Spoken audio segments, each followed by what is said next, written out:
Hello everyone, welcome to the Wealth Miners. आज मैं आपको बताने वाला हूँ निफ्टी मिड कैप 100 में कौन कौन से स्टॉक्स है।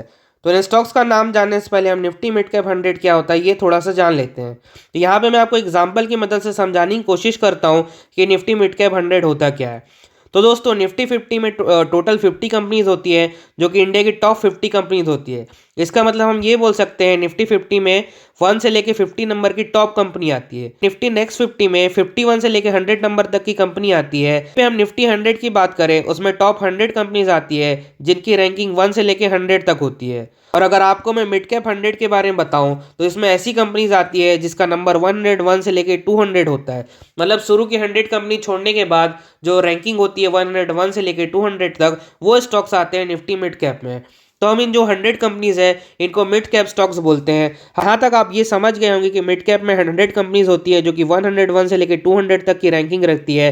अब हम थोड़ा सा और समझ लेते हैं कि मिड कैप 100 होता क्या है। तो आसान भाषा में हम ये बोल सकते हैं मिड कैप 100 जो है बास्केट है 100 स्टॉक्स का, और ये जो बास्केट है 100 स्टॉक्स का उसी को हम लोग बोलते हैं निफ्टी मिड कैप 100। तो निफ्टी मिड कैप 100 क्या करता है, जो 100 स्टॉक्स है उनके परफॉर्मेंस को शो करता है। मतलब कि ये स्टॉक्स अच्छा परफॉर्म कर रहे हैं या बुरा परफॉर्म कर रहे हैं, ये हमको बताता है।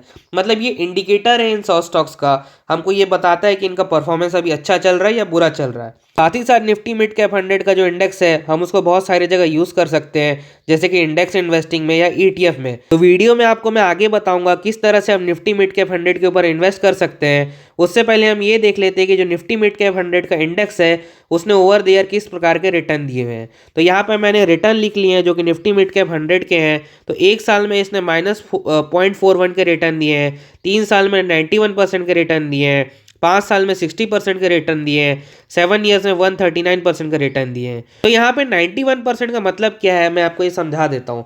इसका मतलब ये हुआ, अगर आप 3 साल पहले निफ्टी मिड कैप 100 के इंडेक्स के ऊपर अगर 1 लाख रुपए लगाते तो आज वो हो जाते 1,91,000। वहीं पे आप 7 साल पहले निफ्टी मिड कैप 100 के ऊपर 1 लाख रुपए लगाते तो वो आज हो जाते 2,40,000 रुपए।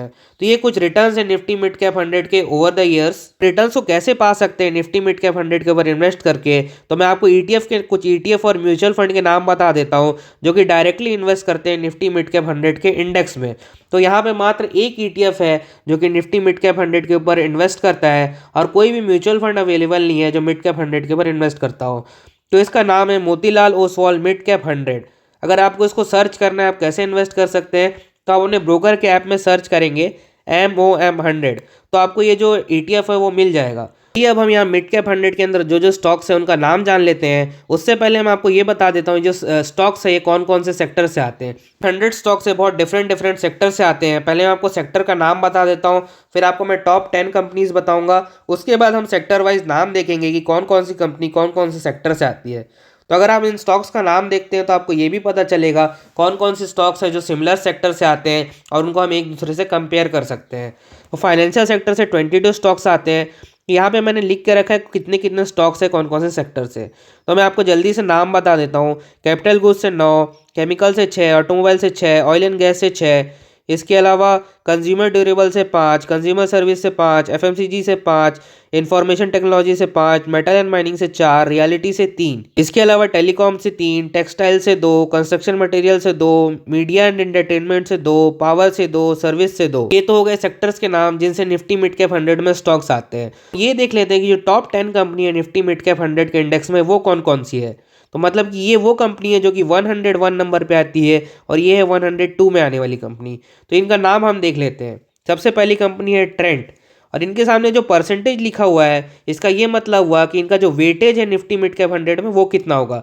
जितना ज़्यादा वेटेज है वो कंपनी रैंकिंग में उतनी ही ऊपर होगी, हम ये बोल सकते हैं। और ये वेटेज और रैंकिंग कभी कभार चेंज होते रहता है जैसे जैसे प्राइस ऊपर नीचे होगा स्टॉक्स का। तो फिलहाल की जो अभी करंट जो टॉप 10 स्टॉक्स हैं उनका नाम देख लेते हैं। Trent Limited, Page Industries, Tata Elxsi, AU Small Finance Bank, Indian Hotel. के अलावा वो कंपनी जो 6 to 10 नंबर पे है वो है tube investment, Crompton, Varun beverages, TVS Motors और जुबलिएंट फूडवर्क। तो हम सेक्टर वाइज अब हम नाम देख लेते हैं आखिरकार कौन कौन सी कंपनी है निफ्टी मिड कैप 100 के अंदर में। तो जो सबसे ज़्यादा स्टॉक्स आते हैं वो है फाइनेंशियल सेक्टर से। टोटल 22 स्टॉक्स आते हैं फाइनेंशियल सेक्टर से। तो मैं आपको एक एक करके नाम बता देता हूँ, आप देखते जाइए।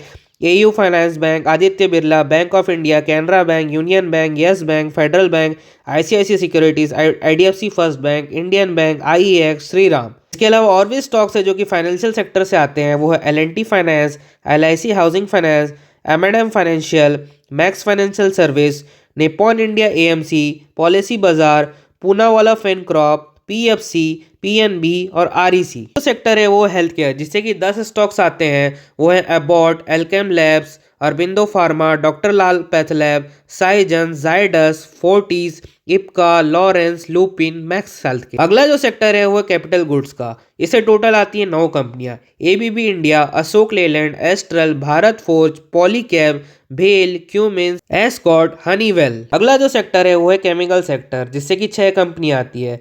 पहला है टाटा केमिकल्स, फिर है क्लीन साइंस, तीसरा है कोरोमंडल, दीपक नाइट्रेट, लिंडे इंडिया, नवीन फ्लोरिन। अगला जो सेक्टर है वो है ऑटोमोबाइल्स, इससे भी टोटल 6 कंपनियां आती है।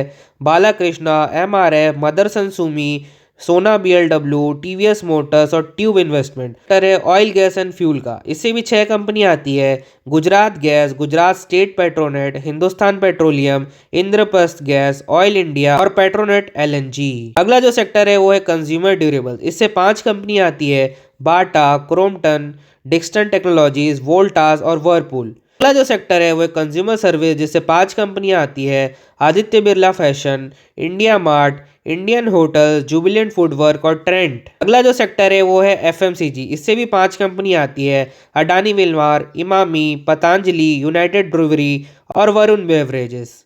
अगला जो सेक्टर है वो है IT, इससे भी 5 कंपनियां आती है। कोफोर्ज, L&T, ओरेकल, परसिस्टेंस और टाटा एलेक्सी। अगला जो सेक्टर है वो है मेटल एंड माइनिंग, इससे आता है Hindustan zinc, Jindal steel, national aluminium और सेल।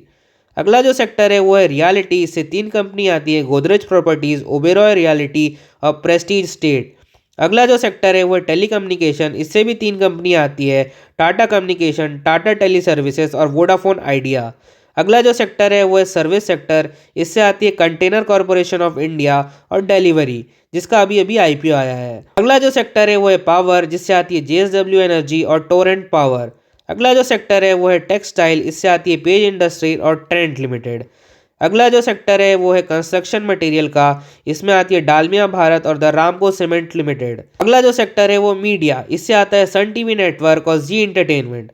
तो अगर आपको किसी और इंडेक्स में कौन कौन से स्टॉक्स है ये जानना है, या किसी और इंडेक्स के बारे में एनालिसिस देखना है, उसके चार्ट के बारे में जानना है, तो आपको वीडियो का लिंक डिस्क्रिप्शन में मिल जाएगा। आप वहां जाके Nifty 50, Nifty 100, Nifty 200, Nifty 500, Nifty bank, IT, auto, metal, सारे इंडेक्स के स्टॉक लिस्ट देख सकते हैं और उनके बारे में एक छोटा सा ओवरव्यू देख सकते हैं। अगर आपको वीडियो अच्छा लगा हो तो वीडियो को लाइक कीजिए, चैनल को सब्सक्राइब कीजिए। Thank you very much for watching this video.